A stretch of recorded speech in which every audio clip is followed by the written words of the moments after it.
the most profound moment in gaming history. Begin. For the past 4 years on this channel, I have made videos on various topics, but by far the most popular form of video I have done centers on video game analysis. What I think made them so popular is that instead of being your usual video game review, I have focused primarily on narrative. Specifically, I have focused on what I believe are the best stories in the video game canon. For 20 odd years, video game narratives have been demonstrating a capacity to confuse, entice, and emotionally manipulate their audience in the most positive of ways. Most recently, in fact, I have been putting forth the argument that video game narratives have demonstrated such sufficient profundity that they sometimes have matched the greatest stories told in other mediums. To continue our collective celebration of our modern day Yeah, I'd absolutely argue that. I mean, whether it's a Nier Automata, The Last of Us 1, the original FF7, the good one, not the fake one, Metal Gear Solid 1, so on and so forth. There's a lot you could say that are on par with the best movies ever made.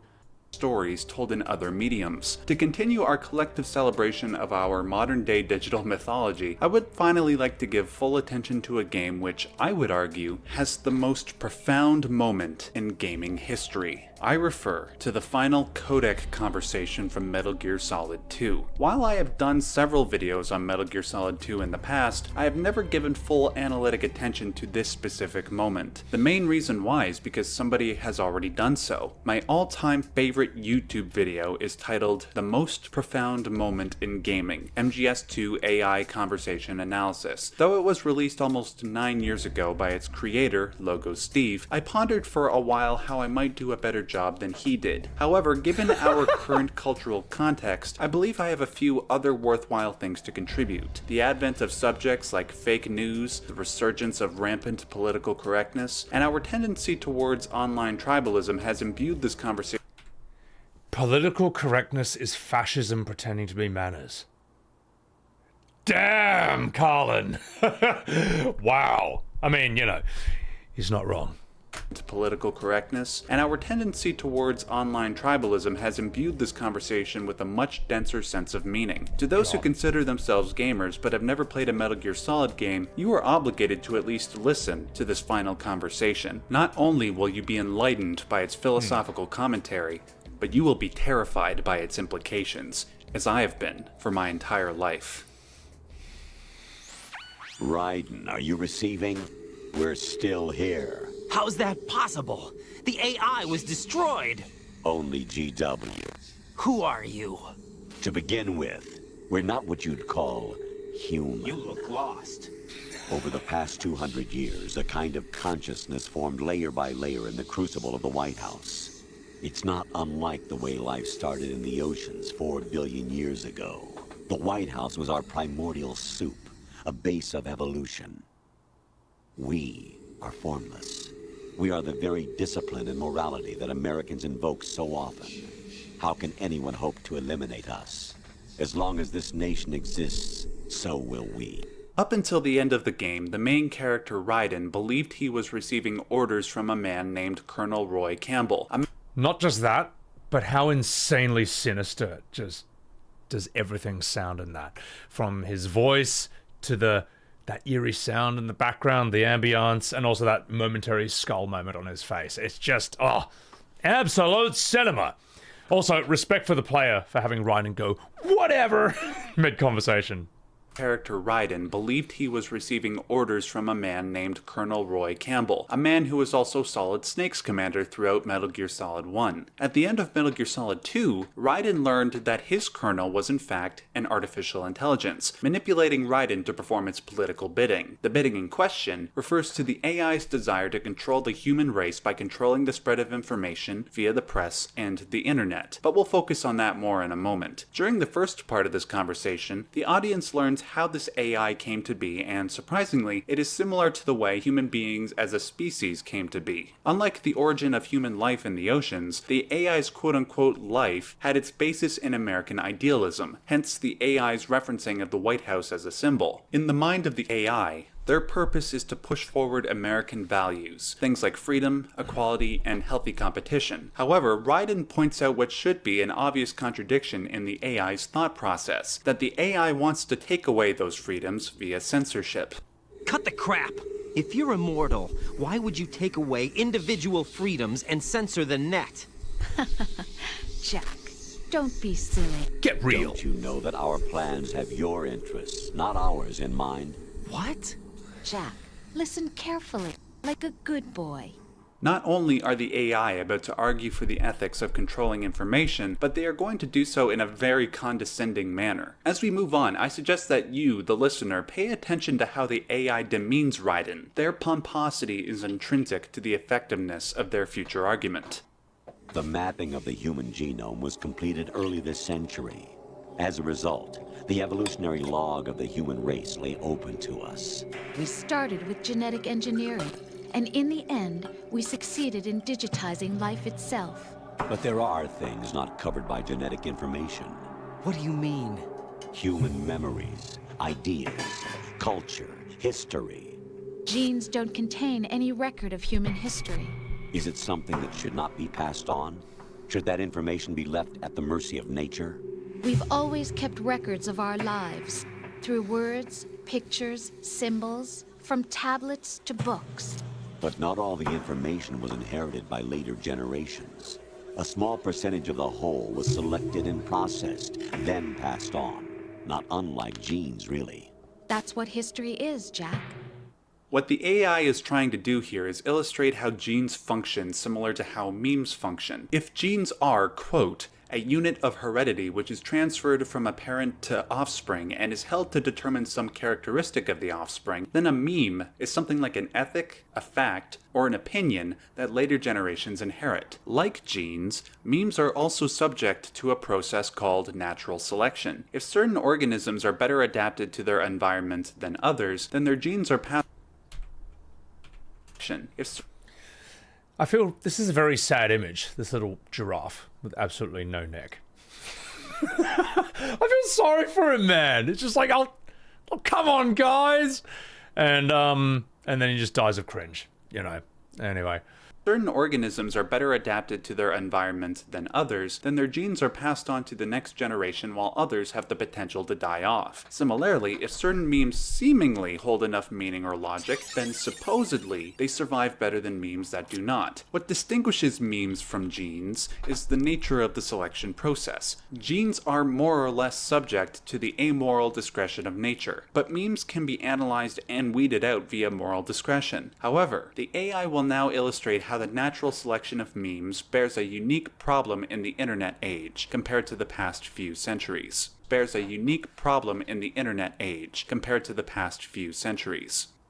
But in the current digitized world, trivial information is accumulating every second, preserved in all its triteness, never fading, always accessible. Rumors about petty issues, misinterpretations, slander. All this junk data, preserved in an unfiltered state, growing at an alarming rate. It will only slow down social progress, reduce the rate of evolution. Prior to the internet age, information was curated. We read about the news in newspapers, watched the news on TV, and it was all funneled to us after passing through a, hopefully, professional body. Granted, there was a greater potential for curators such as journalists, editors, and academics to manipulate information to fit their various political biases, but at least there was some form of selection process going on. In the age of the internet, however, information is released so fast that it is impossible to control the discussion. Instead of listening exclusively to reporters, we are left to our own devices to derive what is valuable. Except, unlike the curators in the pre-digital age, the general population does not know how to separate the wheat from the chaff. We will focus on small, trivial issues like a celebrity's love life, rather than macro issues, such as the cumulative monetary debt of the Western world. We will only listen to news sources that confirm our pre-existing political leanings and ignore any challenging voices. If it sounds like I'm engaging in apologetics for censorship, I am not. I would never censor information under any circumstances. But what does one do in respect to the destructive influence of human bias? The AI goes on to propose a solution.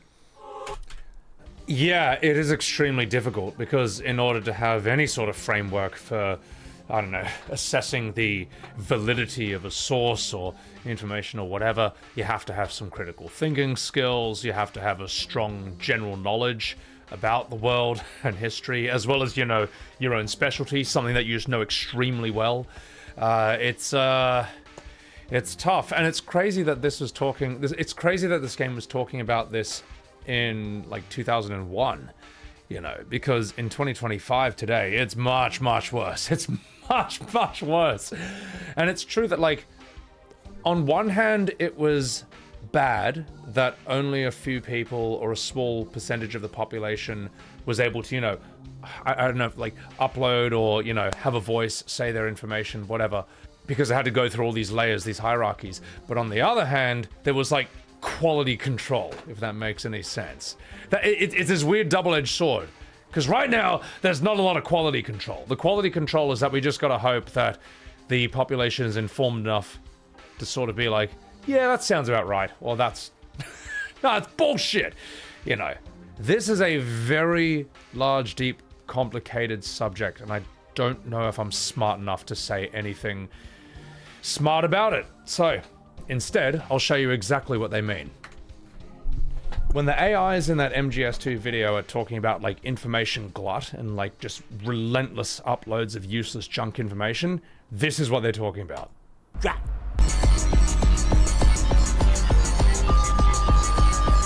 So wasted! Data time!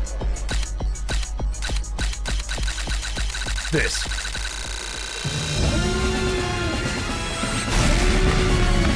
Sir, someone's uploading 5 million photos to our servers a second! Our systems are in overdrive! What do we do? There's nothing we can do.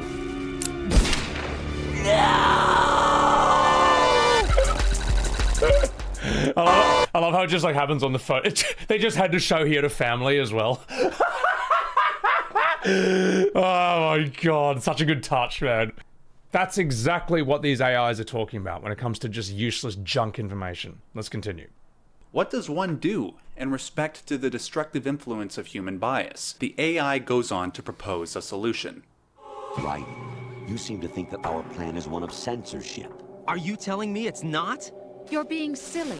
What we propose to do is not to control content, but to create context. Create context.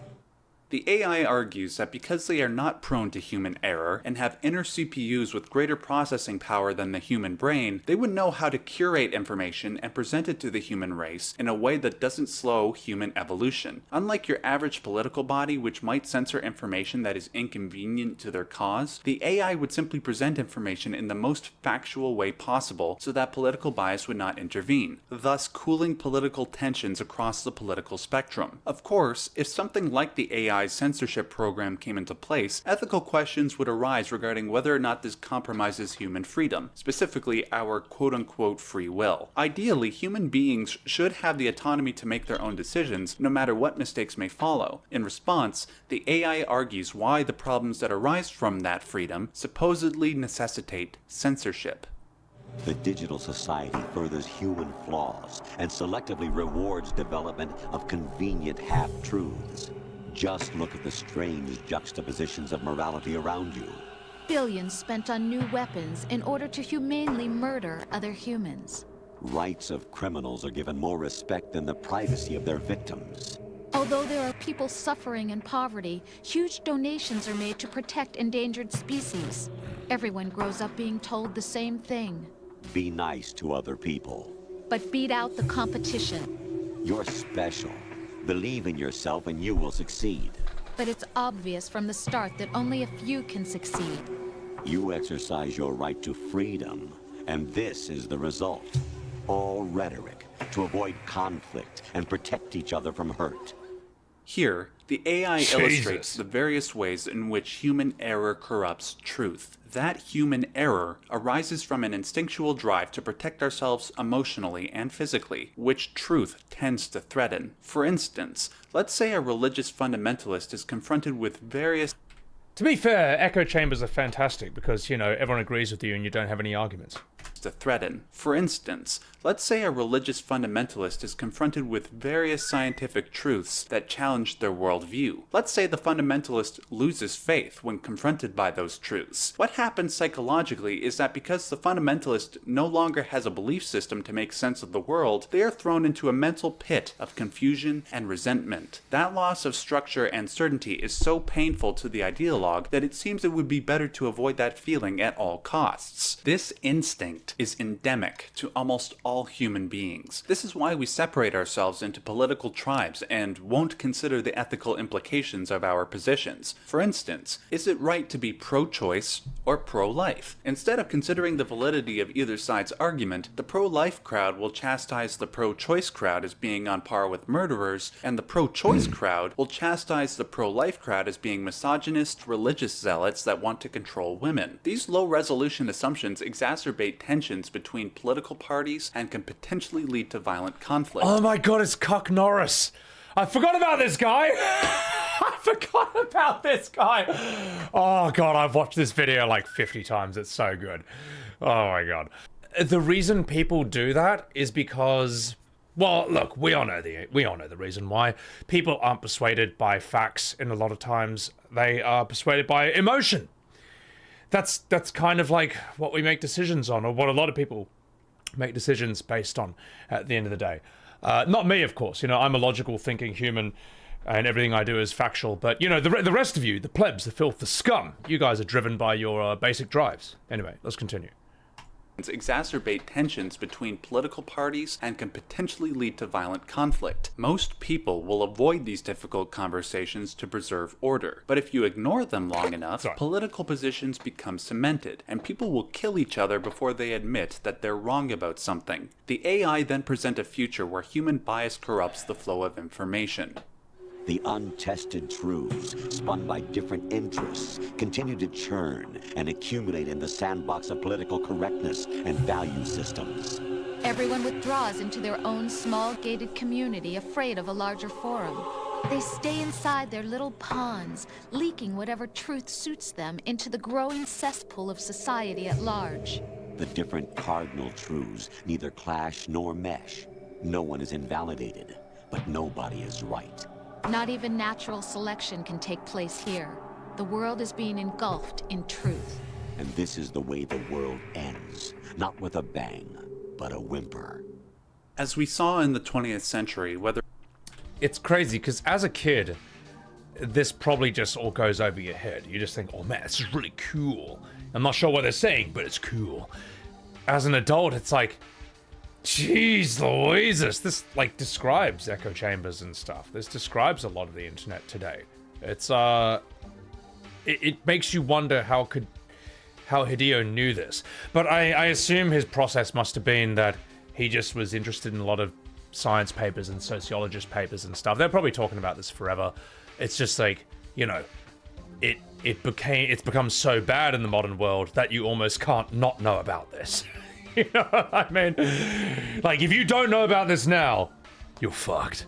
As we saw in the 20th century, whether it is with Hitler's fascism or Stalin and Mao's communism, the ideologically possessed would rather kill millions in the name of their ideology, rather than consider the arguments of their political opponents. We see this type of attitude in its nascent stages in the digital age, whether it's calling everybody who disagrees with you a racist, sexist, homophobic Nazi, or a West-hating communist. This attitude is pervasive throughout social media, forums, and comment sections. This type of inflammatory language has further polarized our political climate and has resulted in violent clashes. In the mind of the AI, this is due to the fact that we insulate ourselves by staying inside our little ponds and casting all outsiders and dissidents as bad people. If this continues to happen, who knows what violent oppressive future might manifest? Unlike the reality of MGS2, where a supposedly benevolent AI can make the hard decisions for us, our reality might become a sort of Orwellian nightmare, which the AI wants to prevent. We're trying to stop that from happening. It's our responsibility as rulers. Just as in genetics, unnecessary information and memory must be filtered out to stimulate the evolution of the species. And you think you're qualified to decide what's necessary? It is interesting that has happened, you know, like, if you watch, say, like, left and right-wing people have political debates, say like in the 1990s, they just sit down and they have a discussion, you know, or earlier than that, you know, or you see like JFK debating with Richard Nixon. He's like, I just want to say that I think that he's a fantastic leader. However, we need to ask, is he the best leader for this time? You know what I mean? That's extremely diplomatic and civil. And that's, politics today are somewhat different, you know, you might have noticed, you know, but, yeah. Or, you know, you see this phenomena happening where some people who's basically the most centrist person you could possibly imagine gets labeled as either far left or far right by one side because they're not like all in, you know, on certain issues and stuff. So yeah, now people just read each other. I mean, look, that's why I, you know, post my shorts that are critical of Final Fantasy VII Remake and Rebirth to TikTok, all right? I know they don't want to hear it, but they have to in order to prevent this from happening, all right? So I know they're gonna hate it, but like Aragorn, when he picks up his sword and says for Frodo and runs headlong into like a band of screaming soy orcs at the end of Lord of the Rings, that's how I am when I post a short saying how absolutely dog shit Rebirth is, all right? You know, I'm a hero in that regard. I prevent this from happening. And dissidents as bad people. If this continues to happen, who knows what violent, oppressive future might manifest? Unlike the reality of MGS2, where a supposedly benevolent AI can make the hard decisions for us, our reality might become a sort of Orwellian nightmare, which the AI wants to prevent. We're trying to stop that from happening. It's our responsibility as rulers.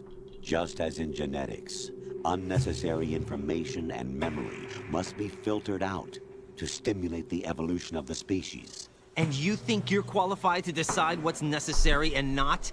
Absolutely. Who else could wade through the sea of garbage you people produce? What a response. Absolutely. Absolutely. Who else could wade through the sea of garbage you people produce, retrieve valuable truths, and even interpret their meaning for later generations? That's what it means to create context.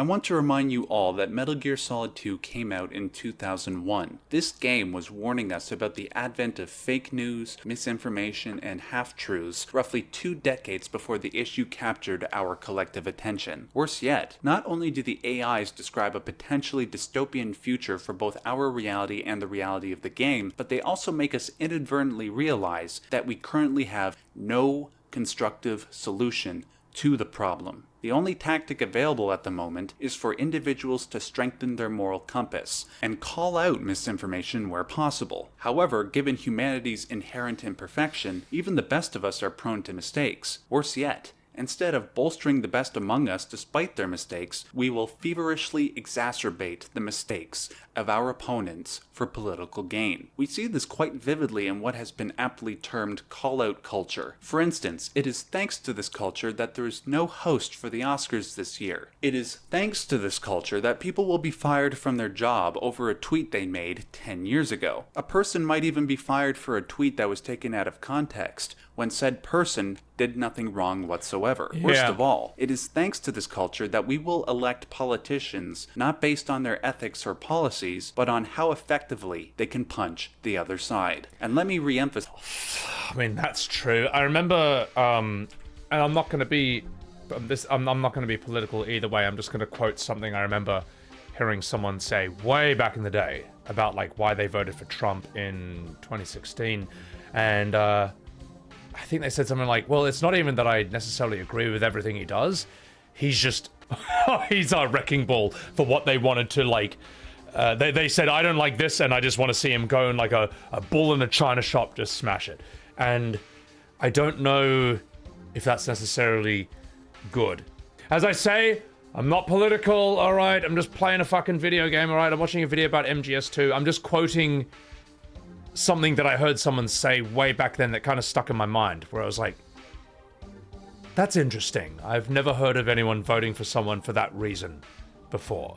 But that's kind of become the norm in a lot of ways. And let me re-emphasize, we have no solution to this problem. In the reality of Metal Gear Solid 2, however, a hypothetical solution is presented. Because people abuse the responsibility that comes along with freedom of speech and expression, and would rather attack people than their ideas, a system that controls information must be set up, supposedly for our own good. The AI go into more detail regarding this solution as the conversation goes on. However, that analysis will have to be saved for the second part of this video. Thank you so much for watching, ladies and gentlemen. If you liked this video and understand the importance of the message I'm trying to convey, please share it around. Also, I implore you to check out Logo Steve's. Before we continue, allow me to summarize the main arguments from part 1. The Patriot AI argues that in the internet age, the flow of information has become far too complex and grandiose. The natural outcome of this overabundance of information is that human beings, on account of their natural fallibility, are unable to separate factual and valuable information from information that is at best incomplete and at worst filled with outright lies. On account of our tribal instincts, our political biases, our emotional fragility, and Let me see that. Our glorious leader, their wicked despot. Our great religion, their primitive superstition. Our noble populace, their backward savages. Our heroic adventurers, their brutish invaders. That is a phenomenal visual. That's incredible. Good thing I was born on the left side. On account of our tribal instincts, our political biases, our emotional fragility, and flawed intellect, we will potentially embrace information that conforms to our worldview best, rather than information that is true. In the era of fake news, this has undoubtedly been demonstrated as fact, as we build up echo chambers that confirm our political leanings and demonize those who express dissent. In response to the inherent truth of this argument, the AIs propose a frightening solution. Create a system that controls human will and consciousness.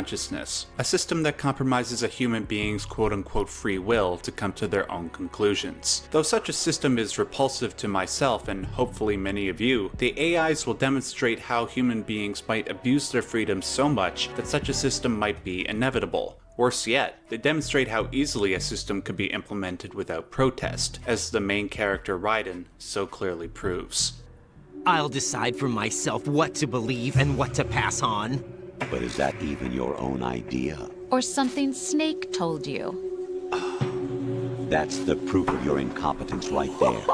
You lack the qualifications to exercise free will. Never in my life have I heard an insult as cutting and condescending. Put aside just for a second whether or not quote-unquote free will is a valid concept. To say that somebody lacks the qualifications to exercise free will suggests that their personality is entirely constructed by outside forces. For example, if you believe that abortion is an unethical practice, or an ethical practice, did you come to that conclusion yourself? Did you put together a bunch of arguments from opposing sides and decide for yourself what the best answer was? Or did you hear one person's argument and close yourself off to opposing arguments, much like an ideologue tends to do? In regards to Raiden, the AI goes on to demonstrate that he, like billions of people on the planet, tend to embrace ideas and actions not necessarily based on their adherence to truth, but rather based on how effectively they promote a certain way of being. This goes back to Nietzsche's famous criticism of philosophers in Beyond Good and Evil. While philosophers might proclaim a desire for objective truth, they are more than likely trying to justify their worldview and way of life. This is why fake news exists. This is why echo chambers crop up all over the internet, despite the wealth of information available to us that should allow us to live in accordance with truth. It is because living in accordance with truth and developing a sense of free will can be life-threatening, so people choose to embrace falsehoods in order to protect their sanity. Raiden then desperately protests that he is not a product of the mindless masses. That's not true. I have the right.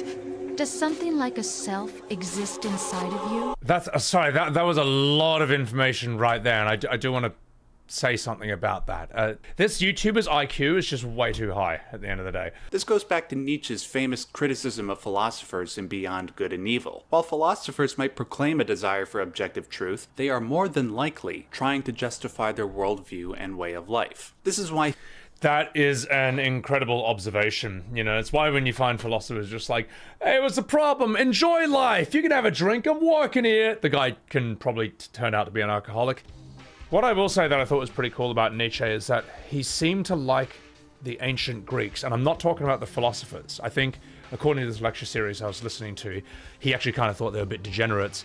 He liked the playwrights, because the playwrights wrote these stories about people just facing the absolute worst thing possible and not running from it, just going head on into it, tanking the hit, face first, full on, and powering through it, and as a result growing stronger for it. Or even if it completely fucking owns them, they still grasp onto any shred of dignity they can still hold on to, despite how much the gods fuck them over.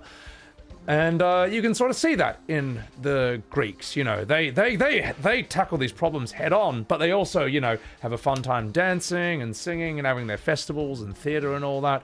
And that kind of rubbed off onto me when I first heard that. That's kind of my philosophy in life in a lot of ways.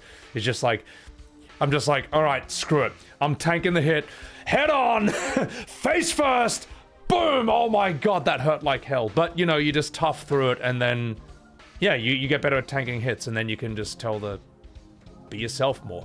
I don't know if I'm wording that properly, but I thought that was a very interesting observation he had about the ancient Greek playwrights.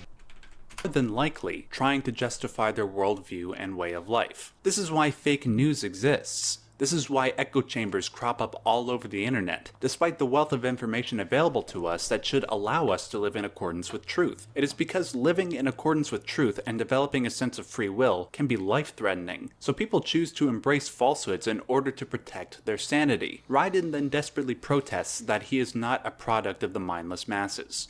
That's not true. I have the right. Does something like a self exist inside of you? That which you call self serves as nothing more than a mask to cover your own being. In this era of ready-made truths, self is just something used to preserve those positive emotions that you occasionally feel. Another possibility is that self is a concept you conveniently borrowed under the logic that it would endow you with some sense of strength. That's crap! Is it? Would you prefer that someone else tell you? All right then. Explain it to him. Jack, you're simply the best, and you got there all by yourself. Get real.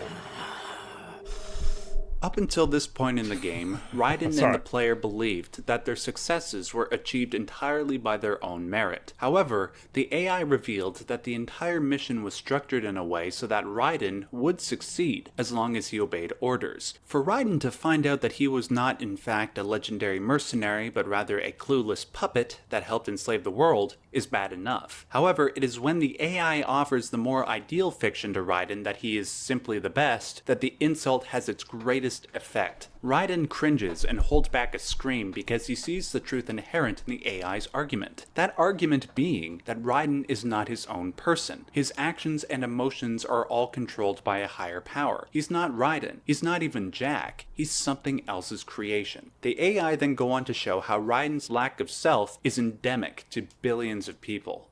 Oh, what happened? Do you feel lost? Why not try a bit of soul searching? Don't think you'll find anything, though. Ironic that although self is something that you yourself fashion, every time something goes wrong, you turn around and place the blame on something else. It's not my fault. It's not your fault. In denial, you simply resort to looking for another, more convenient truth in order to make yourself feel better. Leaving behind in an instant the so-called truth you once embraced.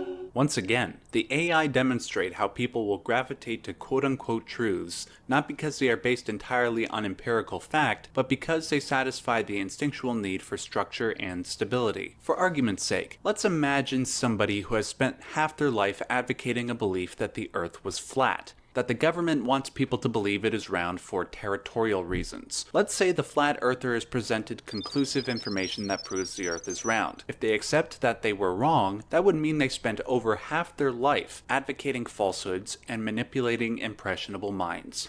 Well, the good thing about this, at least, is that we know it's not true, because the Earth is flat, space is fake, and the moon is a light being shone from Stanley Kubrick's basement. And if you haven't figured that out by now, right? Sounds like you're a bit of a globetard. All right. Get out of here, you sphere cocks. Sphere cock detected! Get out of here! over half their life advocating falsehoods and manipulating impressionable minds. What toll would that realization take upon their soul? If they don't accept that they were wrong, they will accept a more convenient truth to protect their emotional persona. Such a truth might be that the evidence presented to them was doctored, and that the person presenting the information is a government shill. This behavior... Yeah, and that would be correct, alright? Do you feel like you're spinning at 100 million miles an hour? No, you don't. Alright. Get that sphere cockery out of here, alright? Does the Earth, when you stand there, does the Earth look round or does it look flat? Alright? You know the answer. Wake up to the flat truth.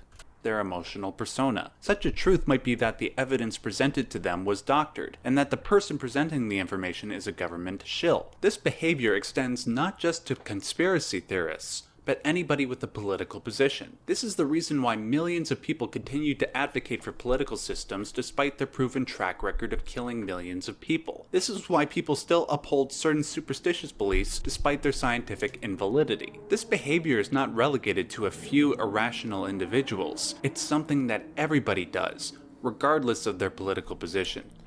Well, you know, maybe a lot of people do this, and maybe you do this, but as the main character of the universe, the rules don't apply to me, so I think I'm immune from this. Let's continue. It's something that everybody does, regardless of their political position. I do it, and you do it. And worst of all, in a democracy, Not me. the emotionally fragile have a say in what is truth, which the AI shall now criticize. Should someone like I was not suggesting that democracy is bad. It's the best system we have. I'm just pointing out a natural outcome of the system. Well, one of the funniest quotes that I ever heard from Winston Churchill was, if you want to know the best argument against democracy, just have a 5-minute chat with the average voter. Oh my god. And that was back in the 1940s when people actually were, I don't know, you could probably argue made a bit more of an effort to be somewhat informed. In this day and age, it's like, my god. Should someone like that be able to decide what is truth? Should someone like you even have the right to decide? You've done nothing but abuse your freedom. You don't deserve to be free. We're not the ones smothering the world. You are. Because the AIs grew out of the White House's quote-unquote primordial soup, they recognize the inherent value of freedom and the responsibility that comes along with it. In their mind, Raiden and billions like him take all the benefits of freedom without accepting any of the responsibility that comes along with it. Instead of using their freedom to seek out truths that foster the human race, they resort to partisanship and ideology to make sense of the world. Instead of being introspective and considering the potential faults in one's position, they will cast the blame elsewhere. The result of this is stagnation, and soon afterwards, violence. What an interesting quote by Carl Jung. People will do anything, no matter how absurd, to avoid facing their own souls. And, can totally understand why. I remember back in acting school, you know, and I realized I didn't have as much self-knowledge as I thought I did or hoped I did. I was like, oh, okay, alright, so, in order to get better at this thing, I gotta take a good, long, hard look at myself, and all my flaws and all my imperfections. And I'll tell you what, it was not fun. I was like, oh god, this will take forever to fix. It's gonna take 10 bloody years. At the same time, though, I think this is really the only route that we have to self-improvement and genuine strength. It's the only route to becoming strong enough to tell the truth, to becoming strong enough to be honest. It will take you years. It's why I've always hated that phrase. It's why I've always hated that phrase, just fake it till you make it. It's like, no, fuck you, man. Like, if you build your identity on a house of cards, on a house of lies, it's gonna fall apart the second someone pushes against it. The second someone challenges it. Fuck fake it till you make it. A much better option is become strong enough to tell the truth. Or, yeah, that. The reason most people don't want to do this is because, as I say, it will take years. But the reward of that years, of you strengthening your strengths and trying to plug all the holes in your ship, trying to compensate for all your weaknesses, or how would I say, take those weaknesses and make them not weaknesses anymore. The reward for that is you'll have a rock solid foundation and you won't fall apart like a house of cards the second someone challenges you or pushes back. you know, or attacks you, I would say. Yeah. Elsewhere. The result of this is stagnation, and soon afterwards, violence. This extends not just to our leaders, but to ourselves. The individual is supposed to be weak, but far from powerless. A single person has the potential to ruin the world. And the age of digitized communication has given even more power to the individual. Too much power for an immature species. Building a legacy involves figuring out what is wanted and what needs to be done for that goal. All this you used to struggle with. Now, we think for you. We are your guardians, after all. You want to control human thought? Human behavior? Of course. Anything can be quantified nowadays. At this juncture, I feel the need to repeat something I said in the first video. I am not for censorship or controlling information whatsoever. I think the ultimate conclusion that the AIs come to is wrong. Even if they were right, I am certainly not giving up the ability to control my own life and make my own decisions. But put aside their conclusion and consider whether or not their arguments are wrong. Do human beings consume fake news and accept it as truth? Do billions of people hold beliefs that are objectively wrong? Can ideologues and fundamentalists negatively influence our societies? If the 20th century is any indication, it only takes one bad idea, and maybe even one bad person, to ruin the world. In the social media age, this ruination becomes all the more likely, as almost anybody can build up a large enough following to influence millions of minds. They don't even need a large following. They could just covertly produce a system like the one the AIs are proposing. And when AI inevitably comes to be, maybe our reality could see its reflection in the reality of Metal Gear Solid 2. For the sake of time and brevity, I will skip over the next few minutes of this conversation. They are basically a retread of what has already been discussed. Before I play the final clip, I wish to summarize what the AI accomplished. They created a scenario where Raiden, and by extension the player, had to obey several different orders from their commanding officer. It did not matter if many of those orders seemed unjustifiable. What mattered to Raiden and the gamer was being able to live out a fantasy as a legendary mercenary. That emotional desire was so strong that it prevented any form of rationality. This emotional desire overcoming rationality. You can absolutely see where BioShock gets its "would you kindly" moment from. So strong that it prevented any form of rationality. This emotional desire overcoming rationality is reflective of many different situations in our everyday lives. We see it in our news feeds, on our social media, and even in our own actions. Unlike human beings, AI are not prone to emotion. For this reason, the AIs feel they are the saviors of humankind. They will control thought so human beings may live in blissful ignorance, and the AIs no longer have to tolerate mass stupidity. In their victory, the AI... That is kind of a funny explanation that they just did all this because they were so sick of our tomfoolery and our silly sausage shenanigans. The AIs no longer have to tolerate mass stupidity. In their victory, the AI mocks Raiden for his various faults. So you see, you're a perfect representative of the masses we need to protect. This is why we chose you.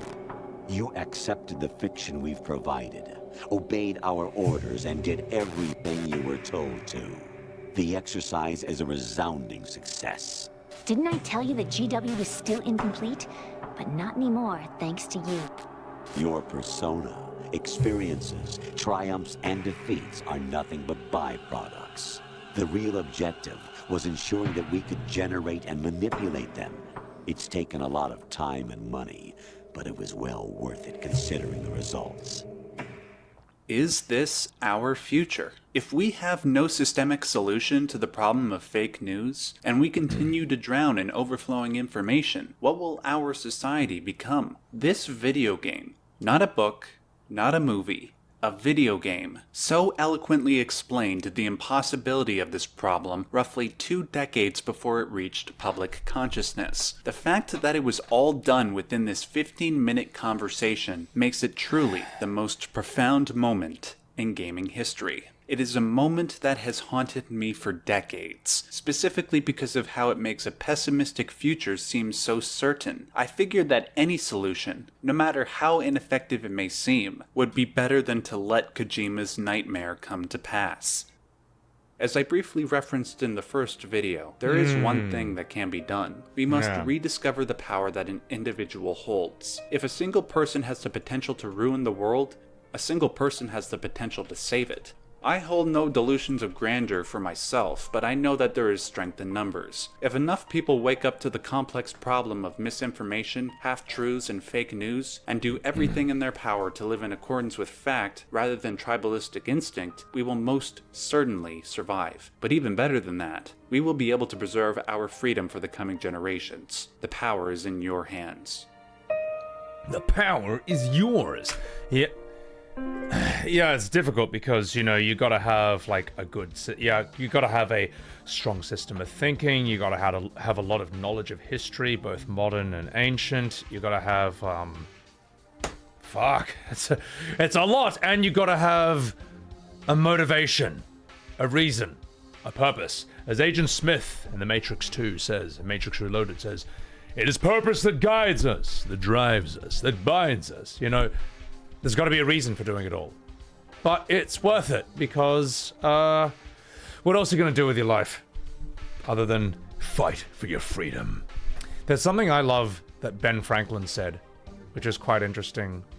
I think this is the quote. Those who give up their freedom for security will both have and will deserve neither. Unquote. I think that's Ben Franklin's. I think that's the wording. I think the thing that you won't have security because you just gave it up, and then, you know, who watches the Watchmen, that's an interesting thing. But the deserve part of that is really interesting to me. It's like he has contempt for the idea of you giving up your freedom for an easier, cozier life. It's like he respects the strength of fighting for your right to freedom, you know, whether it be freedom of speech or whether it's your freedom to believe that the earth is flat. Which you don't really need freedom for, because it is, alright, it's a fact.